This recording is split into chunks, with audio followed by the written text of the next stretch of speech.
అతడు నన్ను ప్రేమించున్నాడు గనుక నేను అతన్ని తప్పించదను. అతడు నా నామమును ఎరిగినవాడు కనుక నేను అతన్ని కనపరచదను. అతడు నాకు మొరపెట్టగా నేను అతనికి ఉత్తరమిచ్చేదను. శ్రమల్లో నేను అతనికి తోడయ్యుందును. అతన్ని విడిపించి అతన్ని గొప్ప చేసేదను. దీర్ఘాయువు చేత అతన్ని తృప్తిపరిచి నా రక్షణ అతనికి కనపరచదను. 91 కీర్తనలో చివరి 3 వచనాల్లో ఈ మాట రాయబడింది. మొదటి వచనంలో మనం చూస్తే యెహోవాను ఆశ్రయించినవాడు, అలాగే యెహోవాను ఒప్పుకున్నవాడు నీవే నా ప్రభు అని. ఈ యొక్క 14 వచనంలో అతడు నా నామమును ఎరిగినవాడు కనుక అని ఉంటుంది. గుడ్ న్యూస్ ట్రాన్స్లేషన్ ఇటుంటుంది, who acknowledged the lord as a lord.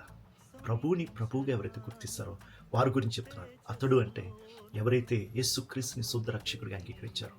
మనందరి మీద దేవుడు చెప్తున్న మాట ఏంటంటే, నిన్ను నేను తప్పించదను, నిన్ను నేను ఘనపరిచెదను, నీ శ్రమలో నేను తోడుగా ఉంటాను, నీ ప్రార్థనకు నేను ప్రత్యుత్తరం ఇస్తాను, దీర్ఘాయువుతో నేను తృప్తిపరిచి నా రక్షణ అతనికి కనపరిచదని అంటున్నాడు. యేసుక్రీస్తుని మనకి ప్రత్యక్షపరుస్తానని చెప్తున్నాడు.